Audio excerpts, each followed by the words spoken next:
আসসালামু আলাইকুম বন্ধুরা। জয় বাংলা বললে যাদের গায়ে লাগে আমি তাদের উদ্দেশ্যেই এই ভিডিওটি করছি। দেখেন, জয় বাংলা আওয়ামী লীগের সম্পত্তি না কিন্তু। জয় বাংলা হচ্ছে বাংলাদেশের সম্পত্তি, বাংলাদেশের সম্পদ। জয় বাংলা হচ্ছে বাংলাদেশের স্বাধীনতা, সার্বভৌমত্বের প্রতীক। এখন কথা হচ্ছে, কিছু জিনিস আসতে হলে কোনো না কোনো ওয়ে লাগে। যেমন আমাদের জন্ম হয়েছে, জন্ম কি আমাদের এমনিতে হয়েছে? না, বাবা মায়ের কারণেই আমার জন্মটা হয়েছে। তো জয় বাংলাটা আওয়ামী লীগের মাধ্যমে এসেছে, এই জন্য এটা আওয়ামী লীগের সম্পত্তি হয়ে যাবে এটা আমি বিশ্বাস করি না। বাংলাদেশের যারা বাংলাদেশী নাগরিক, যাদের ভেতরে একটা বাংলাদেশের প্রতি দায়িত্ব, বাংলাদেশের স্বাধীনতা সার্বভৌমত্বের প্রতি এক ধরনের শ্রদ্ধা রয়েছে, তারা জয় বাংলা বলতেই পারে এবং তাদেরকে জয় বাংলা বলতেই হবে। আজকে আপনি জয় বাংলা বললেই আপনাদের যদি গায়ে জ্বলে, আপনাদের কাছে অন্য অপশনটা কি? আপনারা জয় বাংলা ছেড়ে দিয়ে কি নিয়ে আসবেন? নারায়ে তাকবীর নিয়ে আসবেন? আজকে নারায়ে তাকবীর বললে কি হবে দেখেন।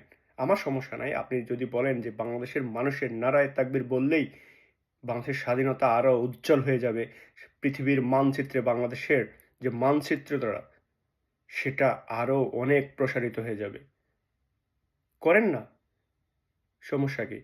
কিন্তু এই নারায়ে তাকবীর বলে যখন আপনি ডাক দিবেন তখন সমস্যা কি হবে? সমস্যাটা হবে এই বাংলাদেশ আরেকটা আফগানিস্তান, ইরাক, পাকিস্তান, এদের চেয়ে কি ভালো হবে নাকি খারাপ হবে? এই প্রশ্নগুলোর উত্তর আমি আপনাদের কাছ থেকে জানতে চাই। যেটা বলছিলাম, জয় বাংলা। জয় বাংলা বাংলাদেশের অস্তিত্ব বহন করে।